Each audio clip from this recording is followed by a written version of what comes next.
Everyone wants spiritual growth, but no one wants the price. We pray for wisdom, but resist the silence. We seek peace, but refuse to let go of what disturbs it. The truth is simple. In this video, I'll show you why spiritual evolution demands surrender, and why letting go of what you love may be the very thing that sets your soul free. There is no awakening without sacrifice. Let's begin. There was once a young seeker who went to a master and said, "Please teach me the truth." The master looked at him quietly, handed him a bowl filled to the brim with water, and said, "Before I can teach you, you must first empty your bowl." The seeker didn't understand, "But I came here to learn, not to empty."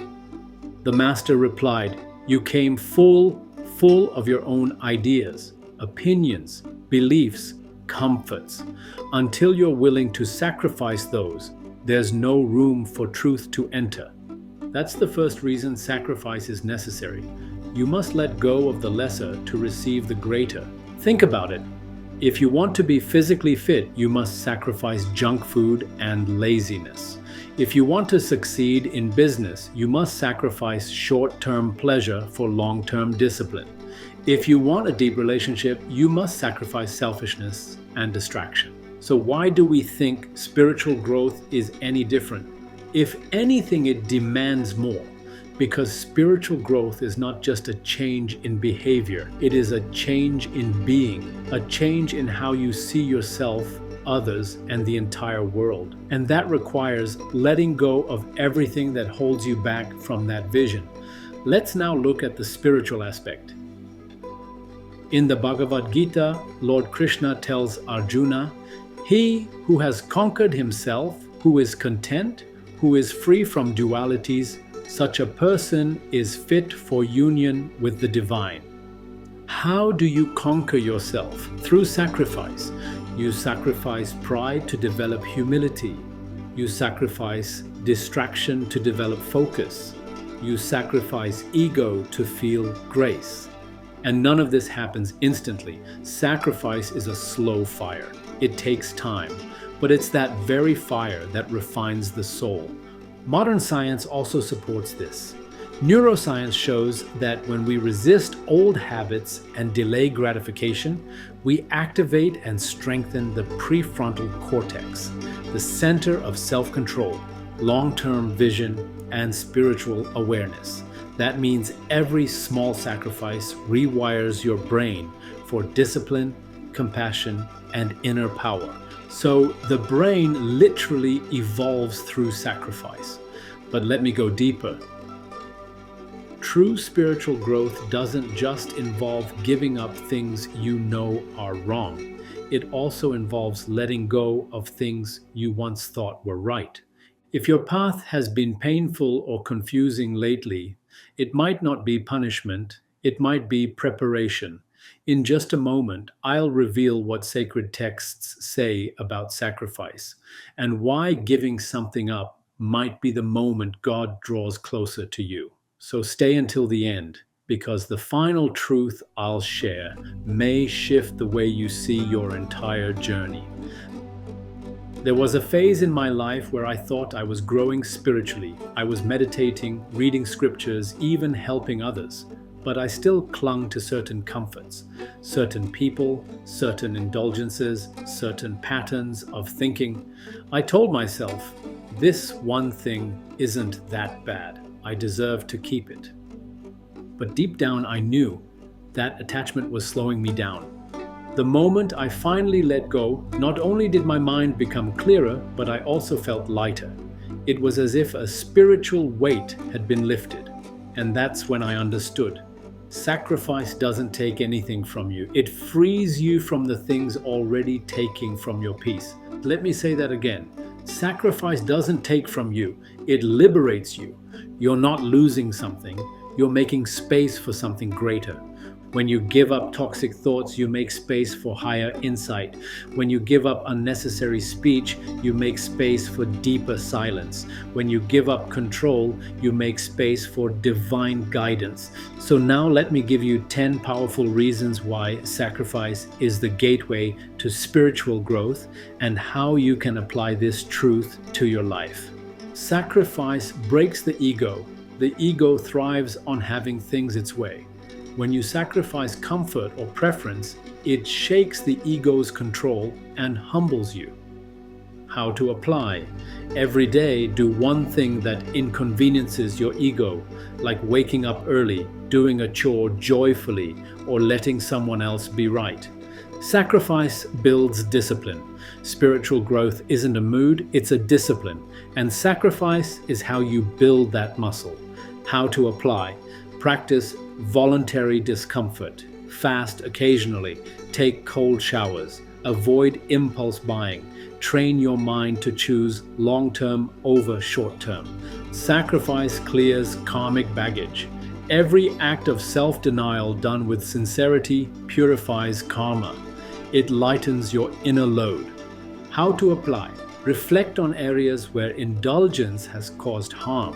Replace them with restraint. Offer that act silently to the divine. Sacrifice creates space for divine energy. Nature abhors a vacuum. When you give something up, something higher takes its place. How to apply? Let go of one habit or possession that no longer serves you. Watch how clarity or a new insight arises in that space. Sacrifice trains your focus. You can't reach the divine while being scattered. Sacrifice helps center your attention. How to apply? Set boundaries on time-wasting activities. Say no to distractions. Practice being fully present with whatever you do. Sacrifice opens the heart. When you give up something for someone else, your heart softens. Compassion grows. How to apply? Give up your time, energy, or comfort for someone in need without expecting anything in return. Sacrifice builds trust in the unseen. Letting go without guarantee builds faith. You surrender to a higher order. How to apply? Give up over planning. Hand one major worry to God and watch what happens. Faith expands through experience. Sacrifice aligns you with nature. The sun gives light. Trees give shade. Rivers give water. Nature sacrifices constantly. How to apply? Be part of that flow. Sacrifice selfishness for service. Find joy in giving. Sacrifice strengthens spiritual identity. The more you give up the false, the more you remember who you truly are. How to apply? Ask yourself often, is this choice feeding my soul or my ego? Then act accordingly. Sacrifice invites divine grace. When you give up what you love for what is right, grace flows. Not always instantly, but always deeply. How to apply? Keep a sacred journal. Note what you're sacrificing for your growth. Observe the unexpected blessings that follow. It's important to remember, sacrifice doesn't always mean dramatic acts like renouncing everything or going off into the mountains. Often it's subtle, invisible, silent. It's saying no to gossip even when it feels good. It's getting up for prayer when the bed feels warm. It's speaking kindly when you feel angry. It's giving time to your child when you'd rather scroll your phone. These are sacrifices, and they shape the soul. Let me bring this home with one more story. A man once asked a sage, "Why do I feel stuck spiritually?" The sage pointed to a boat tied to a dock. "Untie the rope," he said. The man replied, "But I don't see any rope." The sage smiled. "It's not a visible rope. It's your habits, your fears, your attachments, your need for control. Unless you sacrifice those, you will never sail." That image stayed with me. We all want to move forward, but we don't want to cut the ropes. Yet we must, because spiritual growth doesn't come to the one who clings, it comes to the one who releases. So now I ask you, what is holding you back? What are you afraid to sacrifice? What do you keep defending that no longer serves your growth? Be honest, be brave. You don't have to change everything overnight, but start with one thing, one habit, one attachment, one thought pattern. Let it go, offer it, release it. And in that release, something beautiful happens. You rise, not because you added more, but because you became less of what you're not. This is the path, this is the purification, this is the price, and it is worth every ounce of effort. Because what you receive in return is peace, clarity, grace, strength, and above all, the joy of becoming who you were always meant to be.